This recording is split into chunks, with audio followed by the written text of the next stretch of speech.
Hey, what's up? It's Jim, and today I'm going to talk about the film House from 1977. And this is day one of my Halloween week of videos. Non-consecutive week this year, unfortunately, but still 5 Halloween horror movie reviews leading up to the final one coming out on Halloween. House is probably best described as if you've ever seen a movie on drugs or acid or gotten really high and watched a movie and thought it was so crazy and surreal and you could see all these things in it, and then you rewatched it and you're like, oh, none of that was in there, that was just because I was super high. And then when you see a movie like House, it's like if that version of the movie you saw when you were high was just always that version of the movie. It's surreal, it's strange, it's weird. It was unavailable in America for a long time, even though it was released in Japan in 1977. It was not released in America until about 2009, and despite being a very big hit in Japan, and I can understand it is a big kind of drug movie, it is very surreal and strange.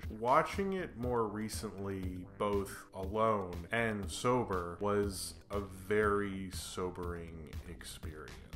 A bunch of teenage girls who decide to go to this one girl, Gorgeous's aunt's house, who lives far away because they're having summer vacation. Each of the girls is given a simple name to show their personality, kind of like the 7 doors. There are 7 of them. The main girl is Gorgeous because she's gorgeous, and then the other friends are Prof because she's smart, Melody because she can play music and play the piano, Kung Fu because she knows Kung Fu, Mac because she eats a lot, I don't know, Sweet because I guess she's nice, and Fantasy, who likes books or something. And they all have decided to go to Gorgeous's aunt's house, who her father is a film composer who has the latest line, like, they say I'm better than Morricone, and it's like, what the hell? I don't know, this movie's a lot of that. They all decide to go to her aunt's house in this nice town far away, and where Gorgeous's mother, who has since been deceased, used to live and grew up. Gorgeous is always missing her mother and would very much like to spend some time there with her friends because they're gonna go somewhere else or something. So they go there, and suddenly, one by one, each of them is kind of picked off and bizarre things keep happening, especially with Gorgeous's cat, who they say any cat can open a door, but only a witch cat can close the door, which is like,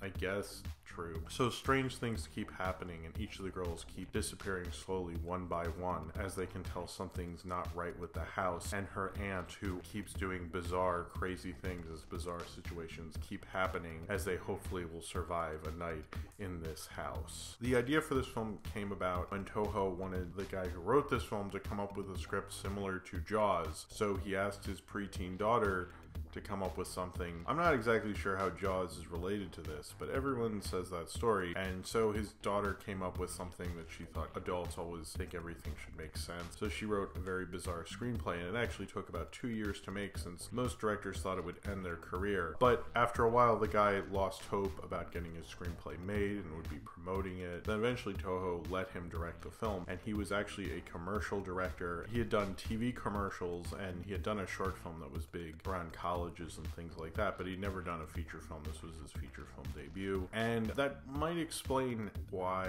it's so bizarre and strange. There's probably a lot of reasons it's bizarre and strange. It was written by a kid. The guy who directed it was a commercial director, and it very much feels like a bizarre foreign TV commercial, and all of that came together into a movie that you're like, what the hell am I watching? And the strangeness to this film never wears off. The transitions, the amount of times he does crazy things with the camera. Sometimes you watch an action movie and you see the camera moving around really quickly, and you instantly assume like this director is really insecure and trying to cover up that this is like terrible. And I don't think this guy thinks this is terrible. I just think he threw everything he had at this movie. It's like a very kitchen sink type of thing. It's one of the few movies I would be like, you know, the transitions are crazy, because they are. It's simply insane. It's like if someone went into Final Cut and was like, I want every effect that's in this in the movie, and then some. They keep coming up with all these crazy effects. A lot of the effects look very much like video, even though I'm pretty sure this was shot on film, so I don't know how that worked out. It has this kind of cheap quality to it that both feels cheap but also bizarre, like you suddenly stumbled upon this strange movie that no one's ever heard of at like 3 a.m. or something. House will always have that, mostly because if it does get played on American TV, it's on Turner Classic Movies at 3 a.m. because it's just a bizarre, strange film. The entire time I was like,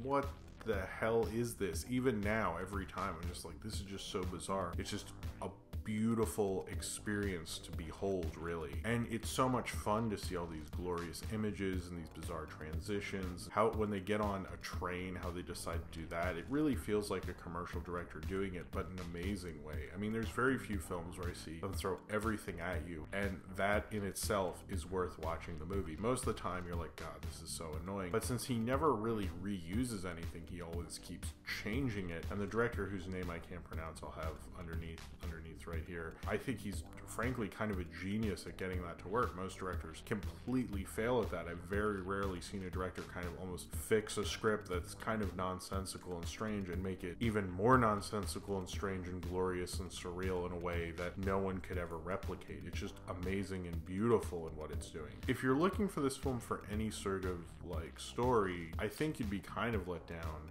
because I certainly was watching this more recently, is that it starts out about Gorgeous, and I think that's an interesting story, but then it kind of leaves that and becomes about the other girls, and it changes a lot, and it does feel like a script written by like a little kid, because it just doesn't make any sense, and it switch focuses, and each of the characters are very simple. It does feel like a cult movie you could really study and understand what each of the things means. It really feels like intelligent, but it also feels kind of simple, which I actually kind of like about it. But after about an hour of the film, as cool as everything looked, I was a little like, how much longer? Okay, 20. Okay, I can get through this. There was too much of it. If you're just watching it by yourself, I don't think you'd like House, but it's a fun party movie. In fact, it's an awesome party movie. It's probably one of the best movies to have on at the party, or if you ever gone to a party and someone projects something on a screen, House would be perfect for that. Or if you're inebriated on a variety of different hallucinogenic substances, House would be great for that. But as a normal kind of movie, it doesn't work. But then House isn't a normal kind of movie. House doesn't even care about being a normal movie. It was a huge hit in Japan. Teenagers loved it, and then it just didn't make it over here for like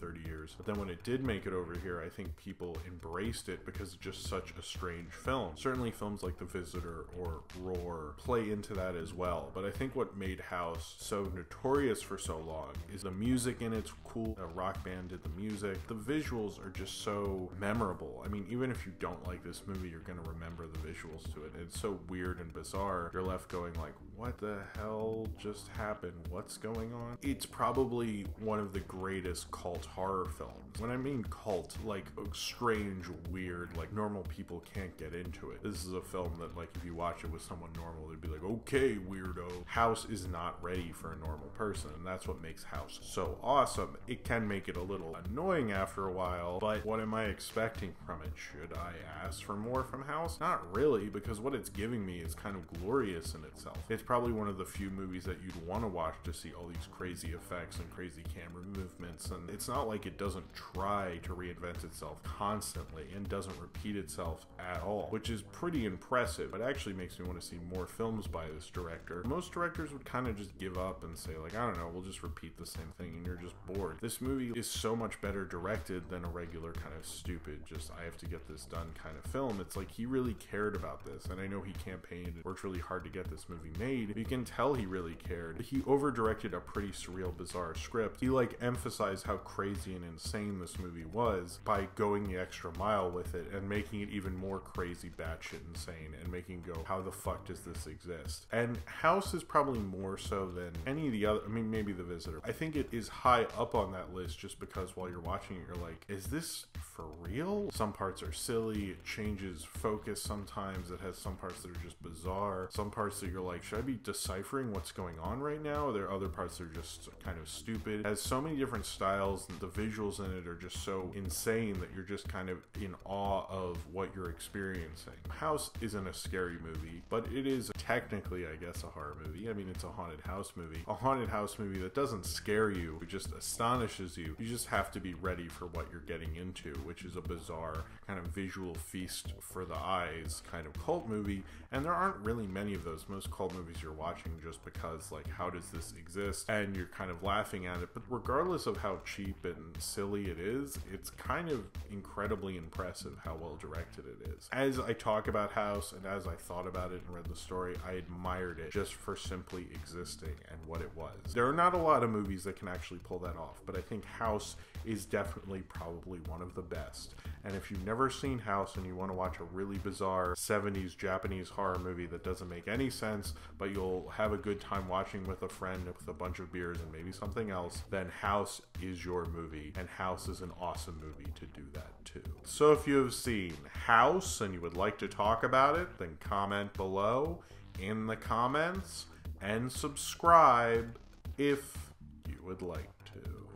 And this will be the first day. Usually it's the 5 days leading up till Halloween, but because of podcasts and other things, I'm just kind of putting out 5 before Halloween, but the last one will be on Halloween. But this is day 1. Thank you very much for watching, and I hope you have a happy Halloween.